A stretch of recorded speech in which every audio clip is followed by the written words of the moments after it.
أريد الإصلاح ما استطعت وما توفيقي إلا بالله عليه توكلت وإليه أنيب رب اشرح لي صدري ويسر لي أمري واحلل عقدة من لساني يفقهوا قولي. ബഹുമാന്യരായ സഹോദരന്മാരെ, സർവശക്തനായ നാഥന്റെ വിധിവിലക്കുള്ള ജീവിതത്തിലുടനീളം പാലിച്ചുകൊണ്ട് അള്ളാഹുവിന്റെ സൂക്ഷ്മതയുള്ള അടിയാറുകളായി ജീവിക്കണമെന്ന് ആദ്യമായി എന്നോടും അതേപോലെ എൻ്റെ സഹോദരന്മാരോടും വസിയത്ത് ചെയ്യുകയാണ്. പടച്ചതമ്പുരാന്റെ കൽപ്പനകൾ ജീവിതത്തിന്റെ എല്ലാ മേഖലകളിലും വളരെ സൂക്ഷ്മതയോടുകൂടി അനുധാവനം ചെയ്ത് ജീവിക്കുന്ന ഉത്തമദാസന്മാരെ അല്ലാഹു സുബ്ഹാനഹു വ തആല നാം ഏവരെയും ഉൾപ്പെടുത്തുമാറാകട്ടെ. റഹ്മാനായ റബ്ബിന്റെ തൃപ്തിയും പ്രീതിയും പൊരുത്തവും കാക്ഷിച്ചുകൊണ്ട് നാം നിർവഹിച്ചുകൊണ്ടിരിക്കുന്ന കർമ്മങ്ങൾക്ക് അല്ലാഹു സുബ്ഹാനഹു വ തആല അർഹമായ പ്രതിഫലം പ്രദാനം ചെയ്യുമാറാകട്ടെ. ഒരു വിശ്വാസിയെ സംബന്ധിച്ചിടത്തോളം വളരെ സന്തോഷകരമായ ഒരു സന്ദർഭത്തിലേക്കാണ് നാം പ്രവേശിച്ചിട്ടുള്ളത്. നമുക്കറിയാം, പ്രവാചകൻ സ്വല്ലല്ലാഹു അലൈഹി വസല്ലമ റജബ് മാസമായി കഴിഞ്ഞാൽ, ശഅബാൻ മാസമായി കഴിഞ്ഞാലൊക്കെ റജബിലും ശഅബാനിലുമൊക്കെ പ്രവാചകൻ പ്രാർത്ഥിക്കാറുണ്ടായിരുന്നു എന്ന് പറയപ്പെടുന്ന ഹദീസുകൾ നമുക്ക് കാണാം. അല്ലാഹുമ്മ ബാരിക് ലനാ ഫീ റജബിൻ വ ശഅബാൻ വ ബല്ലഗനാ റമളാൻ. റജബിലും ശഅബാനിലും ബർക്കത്ത് ചെയ്യുകയും ഒരു റമളാൻ കൂടെ കണ്ടുമുട്ടുവാൻ, ആശ്ലേഷിക്കുവാൻ, അതിനെ ഉപയോഗപ്പെടുത്തുവാൻ എനിക്ക് തൗഫീക്ക് തരണമേ എന്ന് പറഞ്ഞുകൊണ്ട് നബി സല്ലല്ലാഹു അലൈഹി വസല്ലമ പ്രാർത്ഥിച്ചതായിട്ടുള്ള രേഖകളും ചരിത്രങ്ങളും ഒക്കെ നമുക്ക് കാണാൻ കഴിയും. നമുക്കറിയാം, നബി സല്ലല്ലാഹു അലൈഹി വസല്ലമയെ സംബന്ധിച്ചിടത്തോളം നാളെ പരലോകത്ത് അതിവിശിഷ്ടമായ പദവി ലഭിക്കുന്ന ഒരു അനുഗ്രഹീത അഷ്റഫുൽ ഖൽഖാണ്. സൃഷ്ടികളിൽ ശ്രേഷ്ഠനായ വ്യക്തിത്വമാണ് പ്രവാചകൻ. എന്നിട്ട് പോലും പ്രവാചകൻ ഒരു റമളാൻ കൂടെ തന്റെ ജീവിതത്തിൽ ഉണ്ടാകണം എന്ന് പ്രാർത്ഥിച്ചതായിട്ട് നമുക്ക് കാണുമ്പോൾ ആ റമളാന്റെ പോരിഷ എന്താണ്, അതിന്റെ പവിത്രത എന്താണ്, അതിനുള്ള പ്രാധാന്യം എന്താണ് എന്നൊക്കെ നമുക്ക് വിശദീകരിക്കാതെ തന്നെ ബോധ്യപ്പെടുന്ന ഒരു കാര്യമാണ്. ആ ഒരു പരിശുദ്ധ റമളാനിലേക്കാണ് അള്ളാഹുവിന്റെ അനുഗ്രഹത്താൽ നമ്മളിപ്പോൾ പ്രവേശിച്ചിട്ടുള്ളത്. നമ്മളിവിടെ ആലോചിക്കേണ്ടത്, നമ്മളോടൊപ്പം ഉണ്ടായിരുന്ന പലരും ഇന്ന് ഈ റമളാനിൽ ഇല്ല. നമ്മുടെ ബന്ധുക്കളായിട്ടും സുഹൃത്തുക്കളായിട്ടും കൂട്ടുകാരായിട്ടും അതുപോലെ വേണ്ടപ്പെട്ടവരായിട്ടുമുള്ള പലരും ഒരുപക്ഷെ അവർക്ക് ഈ പരിശുദ്ധ റമളാനിനെ സന്ധിക്കുവാനും അല്ലെങ്കിൽ കണ്ടുമുട്ടുവാനും അത് ഉപയോഗപ്പെടുത്തുവാനുമുള്ള അവസരമില്ലാതെ അള്ളാഹുവിന്റെ വിളിക്കുത്തരം നൽകി പോയ ആളുകളുണ്ട്. വേറെ ചിലരൊക്കെ ഈ മാസത്തിൽ നോമ്പനുഷ്ഠിക്കുവാൻ കഴിയാത്ത വിധം പ്രയാസകരമായ അവസ്ഥകളിൽ എത്തിപ്പെട്ട, ചിലപ്പോഴൊക്കെ പള്ളികളിൽ പോലും വരാൻ പ്രയാസപ്പെട്ട അവസ്ഥകളിൽ എത്തിപ്പെട്ടവരുമുണ്ട്. അതിലൊക്കെ നമ്മൾ ചിന്തിച്ചു നോക്കുമ്പോൾ അതിൽ നിന്നൊക്കെ നമ്മൾ അൽഹംദുലില്ലാഹ് ഭാഗ്യവാന്മാരാണ്. റബ്ബിന്റെ ഈ അനുഗ്രഹീതമായ ഈ മാസത്തെ ഉപയോഗപ്പെടുത്തുവാനും അതിന്റെ കർമ്മങ്ങളെ അനുഷ്ഠിക്കുവാനുമുള്ള സൗഭാഗ്യം നമുക്ക് ലഭിച്ചിരിക്കുന്നു. അത് കൃത്യമായിട്ട് ഉപയോഗപ്പെടുത്തുവാൻ, ജീവിതത്തിൽ അതിൻ്റെതായ മാറ്റങ്ങൾ ഉണ്ടാക്കുവാൻ റഹ്മാനായ റബ്ബ് നമുക്ക് തൗഫീഖ് പ്രദാനം ചെയ്യുമാറാകട്ടെ. നമുക്കറിയാം, ഈ ആരാധനാ കർമ്മങ്ങളെല്ലാം എടുത്തു നോക്കിയാൽ അത് നമസ്കാരമാകട്ടെ, നോമ്പാകട്ടെ, സകാത്ത്, ഹജ്ജ് എന്ന് പറഞ്ഞ പോലെ എല്ലാ കർമ്മങ്ങൾക്കും വളരെ വ്യക്തമായിട്ടുള്ള ഉദ്ദേശം ഇസ്ലാം നിർണയിച്ചിട്ടുണ്ട്. വെറുതെ നമ്മളെ കുറെ ആളുകളെ രാവിലെ തൊട്ട് വൈകുന്നേരം വരെ പട്ടിണിക്കിടുക, പാലക്കാട്ടിന്റെ ഈ 40 ഡിഗ്രി ചൂട് പ്രഷറും ഷുഗറും കൊളസ്ട്രോളും ഒക്കെ വെച്ച് നൂറുകണക്കിന് മരുന്ന് കഴിക്കുന്ന നമ്മളൊക്കെ രാവിലെ തൊട്ട് വൈകുന്നേരം വരെ ഭക്ഷണമില്ലാതെ, പാനീയമില്ലാതെ വളരെ പ്രയാസപ്പെടുത്തി അള്ളാഹുവിനെ നിങ്ങളിലൊക്കെ ഒന്ന് രണ്ടങ്ങേറാക്കണം എന്ന് വിചാരിച്ചിട്ടുള്ള ഒരു പരിപാടിയല്ല ഇത്. മറിച്ച് അല്ലാഹു സുബ്ഹാനഹു വ തആല ഇതിലൂടെ നിങ്ങളെ ഒന്ന് സ്ഫുടം ചെയ്തെടുക്കുകയാണ്, നിങ്ങളെ പാകപ്പെടുത്തിയെടുക്കുകയാണ്, നിങ്ങളെ ഒരു ട്രെയിനിങ്ങിന് വിധേയമാക്കുകയാണ്. ഏതോ ഒരു പണിക്ക്, ഏതോ ഒരു പ്രവൃത്തിക്ക് വേണ്ടി നിങ്ങളെ തയ്യാറാക്കി എടുക്കുകയാണ് വിശ്വാസികളെ. അതാണ് യഥാർത്ഥത്തിൽ ഇത് ഈ പ്രക്രിയയിലൂടെ നടക്കുന്നത്. എന്തിനാണ് അള്ളാഹു നമ്മെ സൃഷ്ടിച്ചത്? ഈ ദുനിയാവിലേക്ക് എന്തിനാണ് സൃഷ്ടിച്ചത്? കൃത്യമായിട്ട് നമുക്കറിയാം, നമ്മൾ കുറച്ച് അമലി ഇബാദത്തും ദിക്റും ദുആയും ഒക്കെ ചെയ്തുകൊണ്ട് ഒരു ഓരത്ത് ഒതുങ്ങിക്കൂടേണ്ടവരല്ല.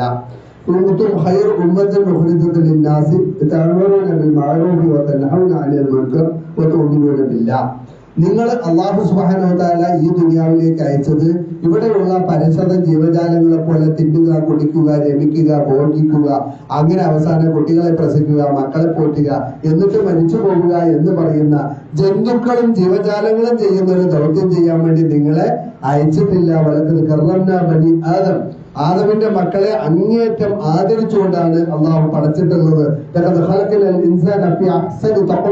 വളരെ മനോഹരമായ ഉത്കൃഷ്ടമായ ഘടനയിലാണ് നിങ്ങളെ പടച്ചിട്ടുള്ളത്. അങ്ങനെയൊക്കെ നിങ്ങളെ പടച്ച് ഉദാത്തമായ ഏറ്റവും നല്ല മനുഷ്യരാക്കി പടച്ച തമ്പുരാൻ നിങ്ങളെ സൃഷ്ടിച്ചതും നിങ്ങളെ ഇങ്ങോട്ട് അയച്ചതും നിങ്ങൾ അങ്ങനെ ഈ മൃഗങ്ങളുടെ പോലുള്ള ജീവിതം നയിക്കാനല്ല. അതിനപ്പുറത്ത് വളരെ വ്യക്തമായ ഒരു ഉദ്ദേശം നിങ്ങൾക്കുണ്ട്. അത് എന്ത് എന്ന് ചോദിച്ചാൽ, ഇവിടെ നിങ്ങളെപ്പോലെ ഉള്ള കുറേ മനുഷ്യർ വേറെയുമുണ്ട്. ആ മനുഷ്യരുടെ മുന്നിൽ എന്താണ് ഇസ്ലാം എന്ന്, എന്താണ് അള്ളാഹുവിന്റെ ദീൻ എന്ന്, എന്താണ് പ്രവാചകൻ പഠിപ്പിച്ച മാർഗം എന്ന് നിങ്ങളുടെ ജീവിതത്തിലൂടെ ആളുകൾക്ക് കാണിച്ചു കൊടുക്കുക എന്ന് പറയുന്ന പ്രവാചകന്മാർ നിർവഹിച്ച ശ്രമകരമായ ദൗത്യമാണ് ഈ കാലഘട്ടത്തിൽ ഞാൻ നിങ്ങൾ നിർവഹിക്കേണ്ടത്. നമ്മൾ കേവലം ഒരു സമൂഹമല്ല, ഒരു കൗമല്ല, കേവലം ഒരു ആൾക്കൂട്ടമല്ല. അതിനപ്പുറത്ത് വളരെ വ്യക്തമായ ഉദ്ദേശത്തോടുകൂടി വളരെ വ്യക്തമായ നിർദ്ദേശങ്ങളോടുകൂടി ഈ ദുനിയാവിലേക്ക് അയക്കപ്പെട്ട ആളുകൾ തന്നെയാണ്. ഈ ഒരു തിരിച്ചറിവ് ഇന്ന് നമ്മുടെ മുസ്ലിം സമൂഹത്തിന് ഇല്ലാതെ പോയി. മുസ്ലിം സമൂഹം എന്ന് മനസ്സിലാക്കിയിട്ടുള്ള എന്താ വെച്ചാൽ, അവർ കുറച്ച് അമലി വിവാദത്തും ഒക്കെ ചില കാര്യങ്ങളൊക്കെ, ചില ആചാരങ്ങൾ, ചില ചടങ്ങ് സമ്പ്രദായങ്ങൾ, ചില മാമൂലികൾ, ചില അതുപോലുള്ള ചിലതൊക്കെ ചെയ്തു കഴിഞ്ഞാൽ ഞങ്ങൾ ധന്യരായി, ഞങ്ങൾ നാളെ അവിടേക്ക് രക്ഷപ്പെടും എന്നാൽ നമുക്ക് പറയാനുള്ളത്, അങ്ങനെയാണെങ്കിൽ അല്ലാഹു സുബ്ഹാനഹു വ തആലക്ക് മനുഷ്യനെ പടക്കേണ്ട ആവശ്യം തന്നെ ഇല്ല. കാരണം എന്താണെന്ന് വെച്ച് കഴിഞ്ഞാൽ, ഇവിടെ മനുഷ്യർ ഇപ്പോൾ ചെയ്യുന്ന ഈ അമലി വിവാദത്തും ദിക്റും ആയുണ്ടല്ലോ, ഇത് ചെയ്യാൻ മലക്കുകൾ ഉണ്ടായിരുന്നു അവിടെ എത്ര കോടാനുകൂടി. അവർ പറഞ്ഞല്ലോ റബ്ബിനോട്, ഞങ്ങളുണ്ട് റബ്ബേ, നിനക്ക് തസ്ബീഹും തഹ്മീദും ഒക്കെ ചെയ്താൽ എന്തിനാണ് ഈ രക്തം ചെന്തുന്ന കുഴപ്പമുണ്ടാക്കുന്ന ഈറ്റങ്ങളെ പോലുള്ള ആളുകളെ ഭൂമിയിലേക്ക് അയക്കുന്നത് എന്ന് ചോദിച്ചപ്പോ അള്ളാഹ് പറഞ്ഞു, ഇനി ആഴമോ മാലാത്ത ആഴമോ, നിങ്ങൾ അറിയാത്ത ചിലത് എനിക്കറിയാം, നിങ്ങൾ ഉദ്ദേശിക്കാത്ത ചില ഉദ്ദേശങ്ങൾ എനിക്കുണ്ട്, ആയതിനാണ് ഇങ്ങോട്ട് അയച്ചത്. ഇവരെ കേവലം ഒരു മനുഷ്യരായിട്ട് അയക്കുകയല്ല, അതിനപ്പുറത്ത് ഇന്നീ ജാഇലുൻ ഫിൽ അർദി ഖലീഫ, ഇവരെ അള്ളാഹു അവന്റെ എന്റെ പ്രതിനിധിയായിട്ടാണ് ഞാൻ ദുനിയാവിലേക്ക് അയച്ചിട്ടുള്ളത്. കേവലം ഒരു മനുഷ്യരായിട്ട് അമലി ബാധത്തും ചെയ്ത് ഓരത്തൊതുങ്ങി കൂടാൻ വേണ്ടിയല്ല. അതിനപ്പുറത്ത് അവരുടെ ജീവിതത്തിന്റെ സൂക്ഷ്മവും സ്ഥൂലവുമായ വളരെ വ്യക്തമായ എല്ലാ ഓരോ രംഗങ്ങളിലും അവരുടെ സൃഷ്ടാവായ പടച്ച തമ്പുരാനെ അവർ പിൻപറ്റുന്നവരായിക്കൊണ്ടും അവരുടെ പ്രവാചകനായ മുഹമ്മദ് മുസ്തഫ സല്ലല്ലാഹു അലൈഹി വസല്ലമയെ അവരുടെ ജീവിതത്തിന്റെ എല്ലാ മുക്കിലും മൂലയിലും, ഓരോ മുക്കിലും മൂലയിലും, അതിന്റെ എല്ലാ ഓരോ അടക്കത്തിലും ആ പ്രവാചകനെ പിൻപറ്റിക്കൊണ്ട് ഏറ്റവും മനോഹരമായ ഒരു ജീവിതം നയിക്കുന്ന ആളുകളായിട്ട് അവർ ഈ ദുനിയാവിൽ മാറേണ്ടതുണ്ട്. അങ്ങനെ ഇവരുടെ ജീവിതം കണ്ടുകൊണ്ട്, ഇവരുടെ മനോഹരമായ ഒരു ജീവിതം കണ്ടുകൊണ്ട്, ഇവരുടെ മാതൃകാപരമായ ഒരു ജീവിതം കണ്ടുകൊണ്ട് ഈ മാലോകരായ ഈ ഭൂലോകത്തുള്ള അള്ളാഹുവിന്റെ ദീൻ അംഗീകരിച്ചിട്ടില്ലാത്ത മനുഷ്യർക്ക് നിങ്ങളിൽ നിന്ന് ആ വെളിച്ചം ലഭിക്കേണ്ടതുണ്ട്. ഇതാണ് യഥാർത്ഥത്തിൽ നമ്മളെ അയച്ചതിന്റെ ഉദ്ദേശം. ഇതാണ് പ്രവാചകന്മാരെ അയച്ചതിന്റെ ഉദ്ദേശം. എല്ലാ പ്രവാചകന്മാരും 1,24,000-ഓളം പ്രവാചകന്മാരും വന്നവരെല്ലാം ചെയ്ത ദൗത്യം ഇതാണ്. ആ ദൗത്യം തന്നെയാണ് എന്നെയും നിങ്ങളെ ഏൽപ്പിച്ചിട്ടുള്ളത്. ആ ദൗത്യത്തിന് നമ്മളെ തയ്യാറാക്കുകയാണ്. നോക്കുക, നമ്മളൊരു പോലീസുകാരനാണെങ്കിൽ, ഒരു IAS ഓഫീസർ ആണെങ്കിൽ, ഒരു IPS ഓഫീസർ ആണെങ്കിൽ, ഇതേപോലെ ഏതെങ്കിലും തരത്തിലുള്ള ഒരു നിർണായകമായ പോസ്റ്റിലേക്ക് തെരഞ്ഞെടുക്കപ്പെടുന്ന ആളുകളാണെങ്കിൽ അയാൾക്ക് ചില ട്രെയിനിങ് ഉണ്ട്. ചില മാസങ്ങളിൽ ആ ട്രെയിനിങ്ങിന് വിധേയമാകണം. ആ ട്രെയിനിങ്ങിന് വിധേയമായി കൊണ്ടല്ലാതെ ആ പോസ്റ്റിലേക്ക് അയാൾ തെരഞ്ഞെടുക്കപ്പെടുകയില്ല. അത് വളരെ വളരെ ശക്തമായ, വളരെ ശ്രമകരമായ, വളരെ പ്രയാസമുള്ള ഒരുപാട് ശ്രമങ്ങളിലൂടെ, ഒരുപാട് ട്രെയിനിങ്ങുകളിലൂടെ, ഒരുപാട് പ്രോസസ്സുകളിലൂടെ കടന്നുപോയിട്ടാണ് അയാൾ ഒരു IPS ഓഫീസറോ, അയാൾ ഒരു IAS ഓഫീസറോ, അയാൾ ഒരു പോലീസ് ഓഫീസറോ, അയാൾ ഏതെങ്കിലും ഒരു മിലിറ്ററി ഓഫീസറോ ഒക്കെ ആയി മാറുന്നത് ട്രെയിനിങ്ങിന് വിധേയമായിട്ടാണ്. ഇതേപോലെ എന്നെയും നിങ്ങളെയും അല്ലാഹു സുബ്ഹാനഹു വ തആല ഒരു പണിക്ക് വേണ്ടി തെരഞ്ഞെടുത്തിരിക്കുകയാണ്, ഒരു പ്രോഗ്രാമിന് വേണ്ടി നമ്മളെ തെരഞ്ഞെടുത്തിരിക്കുകയാണ്. അതിന് നമ്മളൊരു ട്രെയിനിങ്ങിന് അയച്ചിരിക്കുകയാണ്. നമ്മുടെ ഈ എല്ലാ അമലും ആ പണിക്ക് നമ്മൾ തയ്യാറെടുക്കുന്നതാണ്. നിസ്കാരമാണെങ്കിലും, നോമ്പാണെങ്കിലും, സകാത്താണെങ്കിലും, ഹജ്ജാണെങ്കിലും, ഏതാണെങ്കിലും കേവലം ആരാധനയ്ക്ക് വേണ്ടിയുള്ള ആരാധനമല്ല, അത് കർമ്മത്തിന് വേണ്ടി അനുഷ്ഠിക്കുന്ന കർമ്മമല്ല. ആ കർമ്മങ്ങൾക്ക് വളരെ വ്യക്തമായ ഉദ്ദേശമുണ്ട്. നിങ്ങളെ ഒരു മനുഷ്യനായിട്ട്, ഈ ഭൂമുഖത്ത് മാതൃകാപരമായ ഒരു മനുഷ്യനായിട്ട് നിങ്ങളെ ആളുകളുടെ മുന്നിൽ അവതരിപ്പിക്കപ്പെടുക എന്ന് പറയുന്ന ഒരു ദൗത്യത്തിനാണ് അല്ലാഹു സുബ്ഹാനഹു വ തആല നമ്മെ അയച്ചിട്ടുള്ളത്. ഞാൻ ഈ കാണുന്നത് പേനയാണ്, അല്ലേ?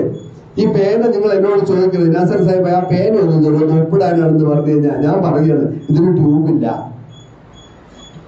എന്ന് പറഞ്ഞാൽ നിങ്ങൾ ചോദിക്കുന്ന ചോദ്യം, പിന്നെ എന്തിനാ ചങ്ങാതി ഇത് പോക്കറ്റിൽ വെച്ചോണ്ട് നടക്കുന്നത് ചോദിക്കുകയില്ലേ? സമയം എത്രയായി? ഇത് ഓടുന്നില്ല. അപ്പൊ ഈ ഓടാത്ത വാച്ചും എഴുതാത്ത പേനയും പോക്കറ്റിൽ വെച്ച് നടക്കുന്നത്, കയ്യിൽ കെട്ടി നടക്കുന്നത് കെട്ടുകാഴ്ചയാണ്. ആളുകളുടെ മുമ്പിൽ കേവലം ഷോ ആണ്, ഷോ ഓഫ് ആണ്. ജനങ്ങളുടെ മുമ്പിൽ കേവലം ജാടയാണ്, കാണിക്കുവാൻ മാത്രമാണ്. യഥാർത്ഥത്തിൽ ഇതിന്റെ പർപ്പസിന് ഇത് ഉപയോഗപ്പെടുത്തില്ല എങ്കിൽ, ഇതിന്റെ ലക്ഷ്യത്തിന് ഉപയോഗപ്പെടുത്തില്ല എങ്കിൽ, അങ്ങനെ കെട്ടുകാഴ്ചയായിട്ട് ആളുകളുടെ മുമ്പിൽ വേഷക്കെട്ട്, പാലക്കാടൻ ഭാഷയിൽ പറഞ്ഞ വേഷക്കെട്ടായിട്ട് നിങ്ങൾ അത് കൊണ്ടു നടക്കണ്ട. നിങ്ങൾ അതിന്റെ അപ്പുറത്ത് അത് അതിന്റെ ഉപയോഗത്തിന് വേണം. ഇതേപോലെ നമസ്കാരത്തിന്റെ ഉപയോഗം എന്താണ്? നമസ്കാരത്തിന്റെ ലക്ഷ്യം എന്താണ്? നമസ്കാരത്തെ കുറിച്ച് അല്ലാഹു സുബ്ഹാനഹു വ തആല നമുക്ക് പഠിപ്പിച്ചു തരുന്നത് ഇന്ന സ്വലാത്ത തൻഹാ അനിൽ ഫഹ്ശാഇ വൽ മുൻകർ, മോശവും മ്ലേച്ഛവുമായിട്ടുള്ള എല്ലാ കർമ്മങ്ങളിൽ നിന്നും നിങ്ങളെ ആ നമസ്കാരം വിമുക്തമാക്കണം, വിമലീകരിക്കണം. ഒരു നിസ്കാരക്കാരൻ അവൻ മോശപ്പെട്ട ഒരു പ്രവർത്തനം ചെയ്യുന്നവനാകാൻ പാടില്ല. ഒരു നിസ്കാരക്കാരൻ അവൻ അതേപോലെ തന്നെ വൃത്തികേടുള്ള ഒരു പ്രവൃത്തി ചെയ്യുന്നവനാകാൻ പാടില്ല. ജീവിതത്തിന്റെ ഏതെങ്കിലും അർത്ഥത്തിലുള്ള മനീപസമായ, അതേപോലെ തന്നെ അപകാരകരമായ, അതേപോലെ തന്നെ വൃത്തികെട്ട ഒരു പ്രവർത്തനം ജീവിതത്തിൽ കൊണ്ടു നടക്കുന്നവൻ നമസ്കരിക്കുന്നു എന്ന് പറഞ്ഞാൽ എഴുതാത്ത പേന പോലെ അവന്റെ നമസ്കാരത്തിന് പ്രയോജനമില്ല. കേവലം അവന്റെ നിസ്കാരം കെട്ടുകാഴ്ചയാണ്, ആളുകളുടെ മുമ്പിൽ കാണിക്കാൻ വേണ്ടി മാത്രമുള്ളതാണ്. അങ്ങനെ ഞാനും ഒരു നിസ്കാരക്കാരനാണ് എന്ന് പറയുകയും ആ നിസ്കാരക്കാരനിൽ ഉണ്ടാകേണ്ട മാറ്റം നിങ്ങളിൽ ഉണ്ടാകാതിരിക്കുകയും ചെയ്താൽ ആ ട്രെയിനിങ് നിങ്ങളിൽ ഒരു മാറ്റവും വരുത്തുന്നില്ല. ഇതേ അർത്ഥത്തിൽ നിങ്ങൾ എടുത്തു നോക്കുക, നോമ്പിനെ കുറിച്ചും അങ്ങനെ തന്നെയാണ്.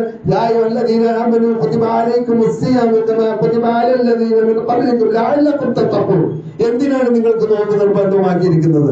നിങ്ങൾ നിങ്ങളുടെ ജീവിതത്തിന്റെ സൂക്ഷ്മവും സ്ഥൂലവുമായ എല്ലാ തലങ്ങളിലും നിങ്ങൾ അല്ലാഹുവിനെ സൂക്ഷിക്കുന്നവരാകണം, നിങ്ങൾ തഖ്വയുള്ളവരാകണം, നിങ്ങൾ പടച്ചതമ്പുരാനെ പേടിയുള്ളവരാകണം. ആ റഹ്മാനായ റബ്ബിന്റെ വിധിവിലക്കുകളെ ജീവിതത്തിൽ പാലിച്ചും മാനിച്ചും ജീവിക്കുന്ന വളരെ സൂക്ഷ്മതയുള്ള ആളുകളായി മാറണം. അതിനാണ് നോമ്പ് എന്ന് പറയുന്നത്. അപ്പൊ ആ നോമ്പ് യഥാർത്ഥത്തിൽ നമ്മളെ മാറ്റിയെടുക്കുന്നതാണ്. ഞാൻ എന്റെ സഹോദരങ്ങളുടെ മുമ്പിൽ ഓതി വെച്ചല്ലോ ഒരു 10-11 ആയത്തുകൾ. സൂറത്തുൽ മുഅ്മിനൂൻ എന്ന് പറയുന്ന വിശ്വാസികൾ എന്ന പേരിൽ പറയപ്പെടുന്ന ഒരു സൂറത്തിലെ ആദ്യത്തെ 11 ആയത്താണ് ഓതിയത്. ഈ ആയത്തിന്റെ സീക്വൻസ് നിങ്ങൾ നോക്കുക, അതിനാ വെച്ച ഘടനയൊന്ന് നോക്കുക, ആ ആയത്തുകളെ പറഞ്ഞ രീതി ഒന്ന് നോക്കിക്കഴിഞ്ഞാൽ നമുക്ക് മനസ്സിലാക്കാൻ കഴിയും. ഖദ് അഫ്ലഹൽ മുഅ്മിനൂൻ, മുഅ്മിനുകൾ വിജയിച്ചു. അല്ലദീന ഹും ഫീ സ്വലാത്തിഹിം ഖാശിഊൻ, അവരവരുടെ നമസ്കാരത്തിൽ ഖുശൂഉള്ളവരാണ്, ഭയഭക്തിയുള്ളവരാണ്, ഭയഭക്തിയോടുകൂടെ നിസ്കരിക്കുന്നവരാണ്. വല്ലദീന ഹും അനിൽ ലഗ്വി മുഅ്രിദൂൻ, ആ നിസ്കാരത്തിൽ ഭയഭക്തിയുള്ളവരാകുന്നതോടൊപ്പം തന്നെ അവര് പിന്നെ മോശമായ പ്രവൃത്തികളിൽ നിന്ന്, അനാവശ്യമായ കാര്യങ്ങളിൽ നിന്ന് വിട്ടുനിൽക്കുന്നവനാണ്. ആദ്യം നിങ്ങൾക്ക് ഒരു അമലിനെ കുറിച്ച് പറഞ്ഞു, ആദ്യം നിങ്ങളുടെ ഒരു കർമ്മത്തെ കുറിച്ച് പറഞ്ഞു.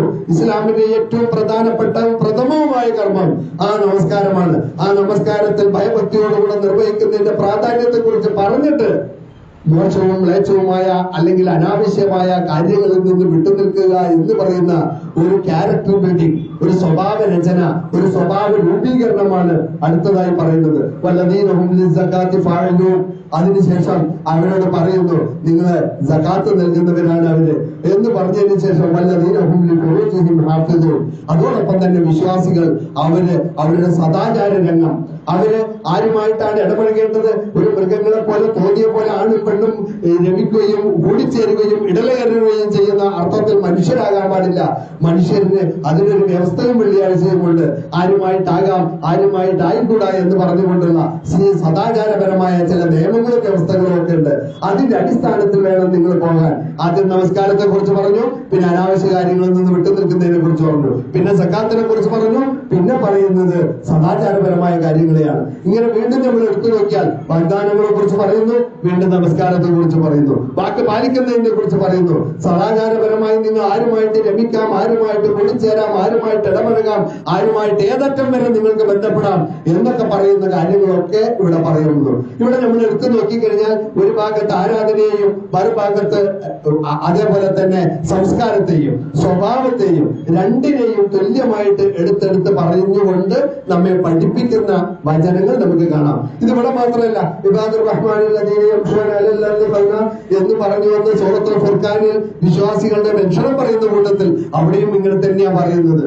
അവിടെ നിങ്ങൾ പണം ചെലവഴിക്കുന്നിടത്തും അതേപോലെ തന്നെ സദാചാരപരമായിട്ടുള്ള കാര്യങ്ങൾ പാലിക്കുന്നിടത്തും അതുപോലുള്ള ഓരോ സംഗതികളെയും ആരാധനയെയും സ്വഭാവത്തെയും ഒന്നിച്ച് ചേർത്തും പറയുകയാണ്. നമുക്കൊക്കെ സുപരിചിതമായ വേറൊരു സൂറത്തുണ്ട്, ഈ നമുക്കെല്ലാം കാണാപ്പാടാ അറിയുന്ന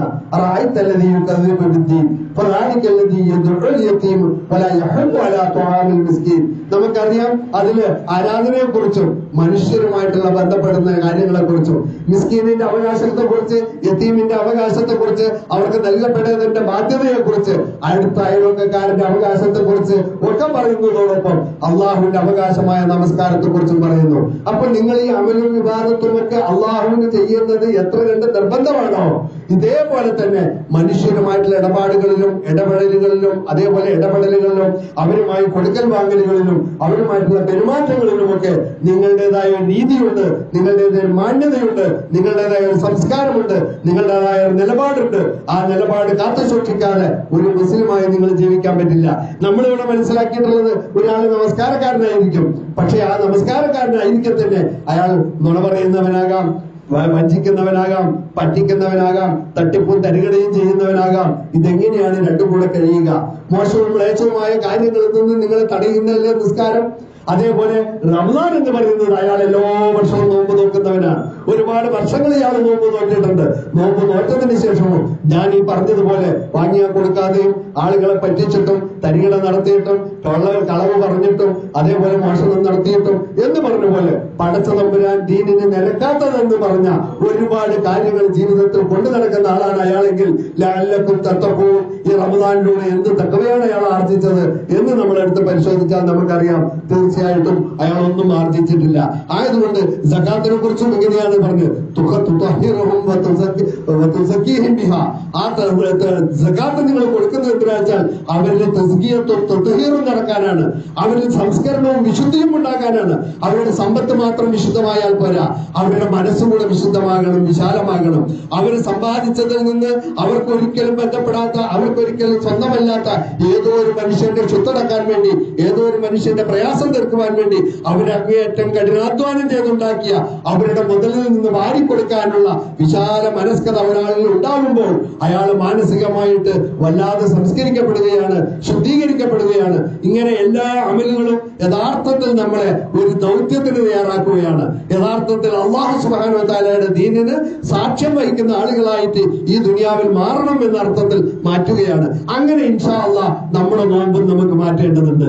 ഞാനും എടുത്തു നോമ്പ് എന്ന് പറഞ്ഞാൽ പോരാ. നിങ്ങളുടെ മുമ്പിൽ നിൽക്കുന്ന ആള് ഒരു 10-60 വയസ്സോളമായി നോമ്പ് നോക്കാൻ തുടങ്ങിയിട്ട്, ഈ ഒരു 15 വയസ്സ് മുതൽ എനിക്ക് ഓർമ്മ വെച്ച നാള് മുതൽ ആ നോമ്പ് എന്താണെന്ന് മനസ്സിലാക്കിയിട്ടാണ് ഞാൻ നോമ്പെടുക്കുന്നതെങ്കിൽ 45 വർഷത്തെ നോമ്പ് എന്റെ ജീവിതത്തിൽ കടന്നുപോയി. ഈ 45 വർഷം മുമ്പ് ഞാൻ നോമ്പെടുക്കുമ്പോൾ എന്റെ ജീവിതത്തിൽ എന്തൊക്കെ പൊരുത്തക്കേടും ഉണ്ടാവേണ്ടിയുമുണ്ടോ, എന്തൊക്കെ മലീമസവും അതേപോലെ തന്നെ മോശവുമായിട്ടുള്ള പ്രവൃത്തിയുണ്ടോ, 45 കൊല്ലത്തെ നോമ്പ് കൊണ്ടും യാതൊരു മാറ്റവും ഉണ്ടായിട്ടില്ല. അത് അങ്ങനെ തന്നെ തുടരുന്നു എങ്കിൽ ഈ എഴുതാത്ത പേന കൊണ്ട് നടക്കുന്നത് പോലെ ഈ കെട്ടുകാഴ്ചയായിട്ടുള്ള നോമ്പ് കൊണ്ട് നടക്കുന്നതിൽ എന്താണ് പ്രയോജനം എന്നൊരു ചിന്തയാണ് നമുക്ക് വേണ്ടത്. അപ്പൊ നോമ്പിന് ഒരുപാട് പ്രാധാന്യമുണ്ട്, ഒരുപാട് പോരിഷയുണ്ട്, ഒരുപാട് പ്രതിഫലമുണ്ട്. അതൊക്കെ മനസ്സിലാക്കുന്നതോടൊപ്പം നോമ്പ് എന്നെ ഒരു വിശ്വാസിയാക്കി രൂപപ്പെടുത്തണം, ഒരു മനുഷ്യനാക്കി മാറ്റണം. ഇന്നലെ വരെയുള്ള ആളല്ലാത്ത നാളെ മുതൽ ഈ നോമ്പോടുകൂടെ ഇൻഷാ അല്ലാഹ് എന്റെ ജീവിതത്തിൽ ഒരു വലിയ പരിവർത്തനം, വലിയൊരു മാറ്റത്തിന്റെ തുടക്കം ഇൻഷാ അല്ലാഹ് ഉണ്ടാക്കണം എന്ന് തന്നെ നമ്മൾ പഠിക്കേണ്ടതുണ്ട്. നബി സല്ലല്ലാഹു അലൈഹി വസല്ലം നോമ്പിനെ കുറിച്ച് പറഞ്ഞു, നിങ്ങളെ കുറിച്ച് നിങ്ങളോട്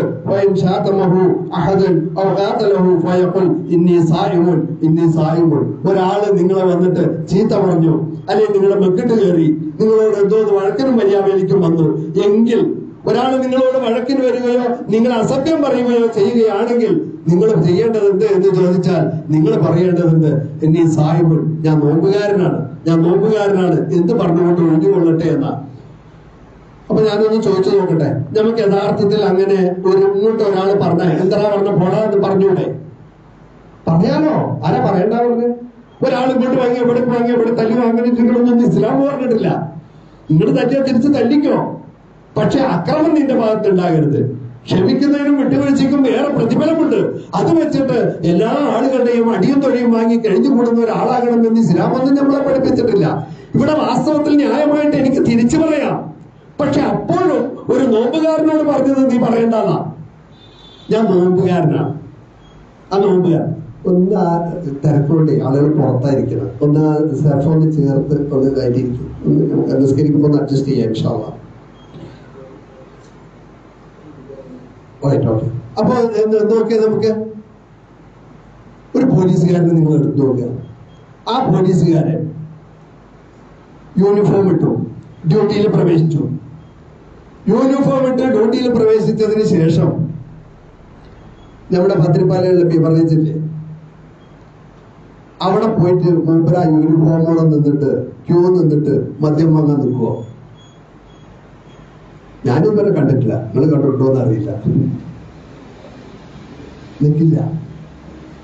കാരണം അദ്ദേഹം ധരിച്ച യൂണിഫോമിന് ഡിഗ്നിറ്റി ഉണ്ട്. ഈ യൂണിഫോം ഇട്ടിട്ട്, കാരണം അകത്തും സർക്കാരാണ് പുറത്തും സർക്കാരാണ്. വാങ്ങാൻ പോകുന്ന ഇയാളും സർക്കാരുകാരനാണ്. ഇയാൾ വാങ്ങിയാലേ ഇയാൾക്ക് ശമ്പളം കൊടുക്കും. അയാളും സർക്കാരിന്റെ ആളാണ്, അയാൾ വിൽക്കലുണ്ട്. രണ്ടു കൂട്ടരും സർക്കാരാണ്. സർക്കാർ ഹലാലാക്കിയ ഒരു ബിസിനസ്സുമാണ്. പക്ഷേ ഒരു ഡ്യൂട്ടിയിലുള്ള ആള് ആ ഡ്യൂട്ടി നേരത്ത് ആ യൂണിഫോമോടുകൂടി അവിടെ പോയിട്ട് നിൽക്കണില്ല. കാരണം എന്താ? ആ യൂണിഫോം ഇട്ടതോടുകൂടി അയാൾ ഒരു ഡ്യൂട്ടിയിലേക്ക് പ്രവേശിച്ചു.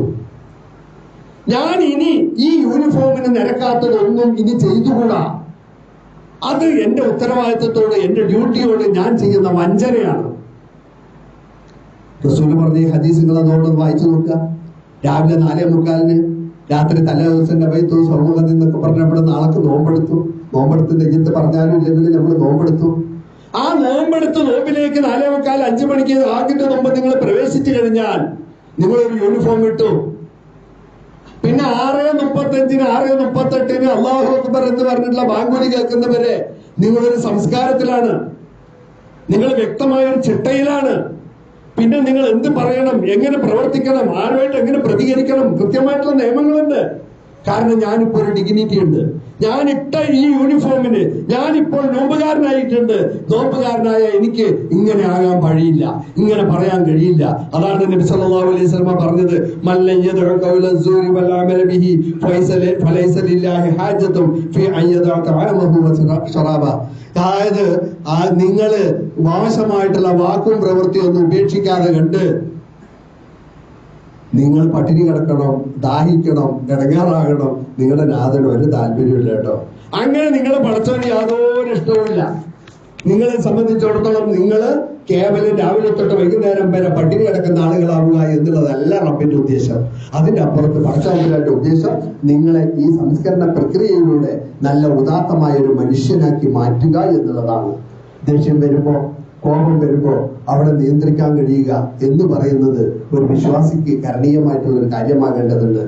ഞാൻ പറഞ്ഞു വരുന്നത്, ദേഷ്യം മനുഷ്യന് വരും, കോപം വരും. ആ സമയത്തൊക്കെ എന്ത് വേണമെങ്കിലും അത് പറയുകയൊക്കെ ചെയ്യാം എന്ന രൂപത്തിലൊക്കെ ആണെങ്കിൽ നമ്മളും മറ്റാളുകളും തമ്മിൽ വ്യത്യാസമില്ല. നിങ്ങൾ ഇവിടെ ഒരു മാതൃകാ പുരുഷനാണ്. ഞാൻ ആദ്യം മുതലേ പറഞ്ഞു, നിങ്ങൾ കേവലം ഒരു മുസ്ലിം ഒരു ഉമ്മത്തിന്റെ ഇവിടുത്തെ കേവലം ഒരു ആൾക്കൂട്ടത്തിലെ ഒരാളല്ല.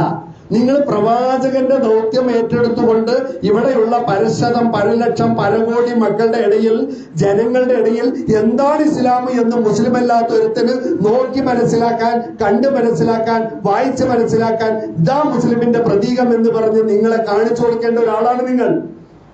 നിങ്ങൾ മറ്റുള്ളവരെ പോലെ പ്രതികരിക്കേണ്ടവരല്ല, മറ്റുള്ളവരെ പോലുള്ള സ്വഭാവമല്ല നിങ്ങളിൽ ഉണ്ടാകേണ്ടത്. നിങ്ങൾക്ക് ദൈവികമായ ഗുണത്തിന്റെ അങ്ങേയറ്റത്തെ ഉദാത്തമായ സ്വഭാവം നിങ്ങളിൽ വേണം. ഇവിടെയാണല്ലോ നമ്മുടെ ശരീരം പറയും തിരിച്ചങ്ങ് പറയാൻ, എന്നാ നാലങ്ങട്ട് പറയന്നെ. അങ്ങനെ പറഞ്ഞിട്ടാണല്ലോ നമ്മുടെ ഇടയിലുള്ള ഈ പ്രശ്നങ്ങളൊക്കെ. ഏതോ ഒരു സമയത്ത് നമുക്ക് ഒരാൾക്ക് അവിടെ ഒരു ക്ഷമ കഴിഞ്ഞാൽ ഓരങ്ങനെയൊക്കെ പറയും, പോട്ടെ നമ്മൾ ക്ഷമിക്കുക എന്നൊരു നിലപാട് നമ്മൾ സ്വീകരിച്ചാൽ ഇന്നിവിടെ ഒരു പ്രശ്നമില്ല. പള്ളി കമ്മിറ്റികളിൽ പ്രശ്നമില്ല, ട്രസ്റ്റുകളിൽ പ്രശ്നമില്ല, സ്കൂളുകളിൽ പ്രശ്നമില്ല, വീടുകളിൽ പ്രശ്നമില്ല, എവിടെയും പ്രശ്നമില്ല. പ്രശ്നം ഉണ്ടാകുന്നത് എവിടുന്ന് എന്ന് ചോദിച്ചാൽ എവിടെയോ ശരീരത്തിന്റെ ഇഷ്ടത്തിനൊപ്പം അതിന്റെ പേച്ചിൽ പുറത്തേക്ക് വിടുകയാണ്, കയറൂരി വിടുകയാണ്. അതിന്റെ ദേഷ്യം വന്ന എന്റെ സ്വഭാവം എനിക്ക് എന്നെ പറ്റില്ല, ഇതാണല്ലോ പറയില്ല. എന്നെ പിടിച്ചാൽ കിട്ടില്ല, ഞാൻ വേറൊരാളാണ്. നീ ആരാകോ? ആ റൂഹങ്ങ് പോയാ നീ ആരാ? ഞാൻ ആരാണ്? ആരുമല്ല. ഒരു സൂഫി വര്യൻ ഇങ്ങനെ പോകുന്ന സമയത്ത് ഒരാള് ഈ ഇതുണ്ടല്ലോ, ഈ മാലിന്യങ്ങളൊക്കെ നീക്കുകയാണ്. ആളുകൾ ഒന്നിനും രണ്ടിനും പോയതൊക്കെ അതൊക്കെ ഇങ്ങനെ നീക്കുകയാണ്. നീക്കുന്ന സമയത്ത് ആ വഴിക്ക് പോകുന്ന ഒരാളെ ഇങ്ങനെ മുറുക്ക് പിടിച്ചിട്ട് വൃത്തികേട് ഇങ്ങനത്തെ സാധനമൊക്കെ റോട്ടിന്റെ കാലത്ത് എന്നൊക്കെ പറഞ്ഞിട്ട് ഇങ്ങനെ വളരെ ഇതായിട്ട് ഇങ്ങനെ പറഞ്ഞു. അപ്പൊ ആ സൂഫി വര്യൻ അദ്ദേഹത്തോട് ചോദിച്ചു, എടാ ചങ്ങാതി, നീ ഇപ്പൊ ഈ വൃത്തികേട് പറഞ്ഞ സാധനല്ലേ? ഇതൊക്കെ ഇന്നലെ ഇവിടുത്തെ ടൗണിലെ കടകളില് മനോഹരമായി തൂങ്ങുന്ന ആപ്പിളുകളും ഓറഞ്ചുകളും മുന്തിരികളും കാണാൻ ചേരും ചൊറുക്കുമുള്ള നല്ല നല്ല ആഹാര പദാർത്ഥമായിരുന്നു. അത് തന്റെ വയറ്റില് 10 മിനിറ്റ് കിടന്നപ്പോൾ നീ കോലത്തിലായി. നിന്റെ വയറ്റില് അരമണിക്കൂർ കിടന്നപ്പോഴേക്കും നിങ്ങൾ മൂക്ക് പൊത്തേണ്ട ഒരു അവസ്ഥയിൽ ഇതായി. നിന്റെ വായ തുറക്കണമെങ്കിൽ ഡെന്റിസ്റ്റ് മൂക്ക് പൊത്തണം. ഈ എൻഡോസ്കോപ്പി ഒക്കെ ചെയ്യുമ്പോഴേ അതിങ്ങനെ അപ്പുറത്തെ ആ ക്യാമറയിൽ ഇങ്ങനെ കാണും. ഈ ഡിച്ചിണ്ടല്ല, നമ്മുടെ വീടിന്റെ മുമ്പിൽ കൂടെ ഒക്കെ അഴുക്ക് ചാലൊക്കെ പോണ ഇങ്ങനെ മറ്റേ നിറയും പതിയൊക്കെ ആയിട്ട് വെള്ളം, അതിൻ്റെ ഉള്ളിലേക്ക് പോയമാരുണ്ടാവും നമ്മുടെ കുടലിന്റെ ഉള്ളിലത്തെ അവസ്ഥ. ഇതൊക്കെയാണ് നീ. എന്നിട്ടാണ് ഞാൻ എന്തൊക്കെയോ ആണെന്ന് പറയുന്നത്. ഒന്നുമല്ല.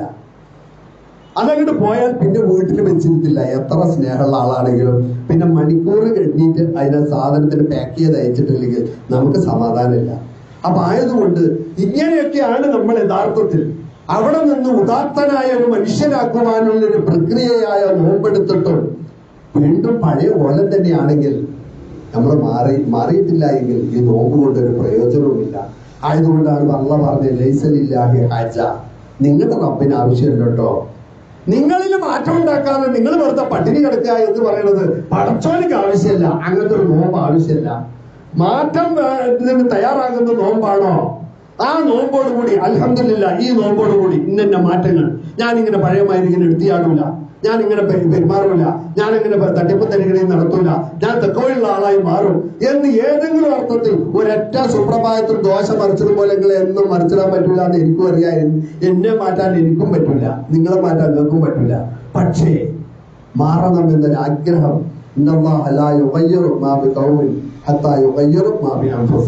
സ്വയം മാറ്റത്തിന് വിധേയമല്ലാത്തൊരു സമൂഹത്തെ പടച്ചതമ്പുരാൻ മാറ്റൂല. മാറണമെന്നൊരു ആഗ്രഹം, ഒരു ആശ നിങ്ങളുടെ ഉള്ളിൽ ഈ റമദാൻ കൊണ്ടുവരട്ടെ.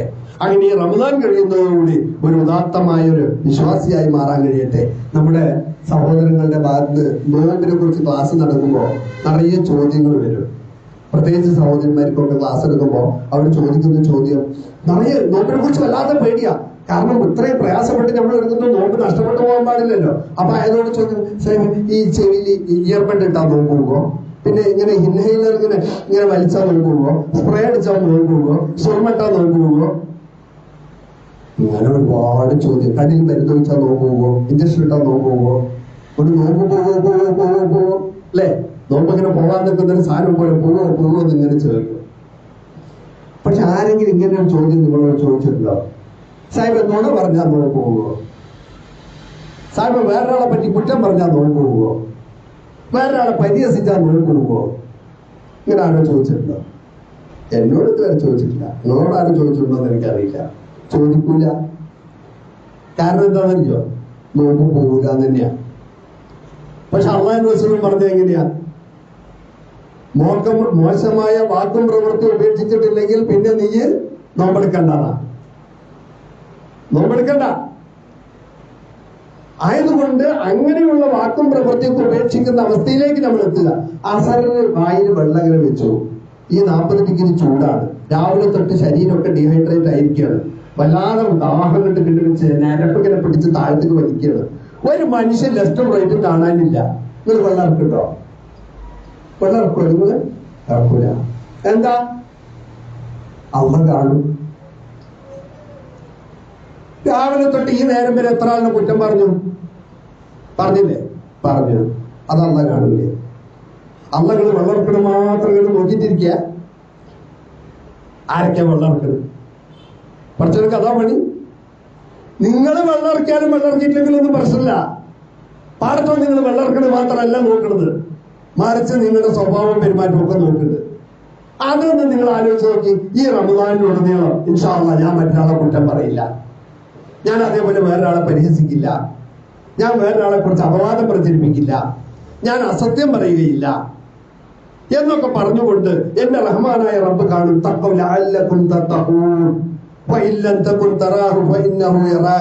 നിനക്ക് അവനെ കാണാൻ കഴിയുന്നില്ലെങ്കിലും അവൻ നിന്നെ കണ്ടുകൊണ്ടിരിക്കുന്നു. എന്റെ നാഥന്റെ കൺവട്ടത്തിലാണുള്ളത്. അവന്റെ ആ സർവൈലൻസ് ക്യാമറയുടെ, അവന്റെ നിരീക്ഷണ ക്യാമറയുടെ നേരെ ചുവട്ടിലാണ് ഞാൻ. ആയതുകൊണ്ട് ഞാൻ എന്ത് ചെയ്യുന്നതും അവിടെ റെക്കോർഡാകുന്നുണ്ട് എന്ന് പറഞ്ഞ ഒരു വിശ്വാസത്തോടുകൂടി ഒരു റമദാൻ നമ്മിൽ ഒരു മാറ്റമുണ്ടാക്കിയാൽ അൽഹംദുലില്ലാഹ് നമ്മൾ രക്ഷപ്പെട്ടു. ആ അർത്ഥത്തിലുള്ള ഒരു മാറ്റത്തിലേക്ക് വേണം ഈ റമദാൻ വരാൻ. കഴിഞ്ഞ പൊത്തുപകളിൽ റമദാന്റെ പോരിശയും ഇതിന്റെ പുണ്യങ്ങളും ഒക്കെ എന്റെ സഹോദരങ്ങൾ കേട്ടിട്ടുണ്ടാവും എന്ന അർത്ഥത്തിലാണ് ഞാൻ ഈ പുതിയൊരു വിഷയത്തിലേക്ക് വന്നത്, അല്ലെങ്കിൽ ഇങ്ങനൊരു വിഷയത്തിലേക്ക് വന്നത്. അതിന്റെ പുണ്യങ്ങളും കാര്യങ്ങളും ഒക്കെ തറാവീഹിലും മറ്റുമൊക്കെ ഉള്ള ക്ലാസ്സുകളിൽ നമുക്ക് കേൾക്കും. കഴിഞ്ഞ വർഷങ്ങളിൽ കേട്ടതാണ്. ആ പുണ്യങ്ങളൊക്കെ വാരിക്കൊട്ടുവാൻ ഇൻഷാ അല്ലാഹ് അതിലത്തെ ഓരോ നിമിഷവും ഓരോ മിനിറ്റും ഓരോ മണിക്കൂറും ഓരോ സെക്കൻഡും കൃത്യമായിട്ട് ഉപയോഗപ്പെടുത്തിക്കൊണ്ട് മുന്നോട്ട് പോകാൻ കഴിയണം. ഇന്നൽ മുഅ്മിന ലിയുദ്രിക ബിഹുസ്നി ഖുലുഖിഹി ദറജത്തുസ് ഖായിമിൽ ലൈലി വസായിമിൻ നഹാർ. തീർച്ചയായും ഇങ്ങനെ മനോഹരമായ സ്വഭാവ രൂപീകരണത്തിലൂടെ നിങ്ങളൊരു ഉത്തമനായ വിശ്വാസിയായി കഴിഞ്ഞാൽ നേരം വെളുക്കോളം നിന്ന് നിസ്കരിക്കുന്ന കാലമെല്ലാം നോമ്പനുഷ്ഠിക്കുന്ന ഒരാളുടെ കൂലി സൽസ്വഭാവത്തിലൂടെ, ഉദാത്തമായ സ്വഭാവത്തിലൂടെ എന്റെ സഹോദരങ്ങൾക്ക് ലഭിക്കും, എനിക്ക് ലഭിക്കും, നിങ്ങൾക്ക് ലഭിക്കും. കാലമെല്ലാം നോമ്പനുഷ്ഠിക്കുന്ന, രാത്രിയെല്ലാം നിന്ന് നിസ്കരിക്കുന്ന ഒരാളുടെ കൂലി ഒരു നല്ല സ്വഭാവത്തിലൂടെ നമുക്ക് ലഭിക്കുമെങ്കിൽ എന്തുകൊണ്ട് നമുക്കൊരു നല്ല സ്വഭാവക്കാരായി മാറിക്കൂടാ? അതിനുള്ള തുടക്കമാകട്ടെ ഈ പരിശുദ്ധ റമദാൻ. അങ്ങനെ മാറുവാൻ റഹ്മാനായ റബ്ബ് നമ്മെ അനുഗ്രഹിക്കുമാറാകട്ടെ.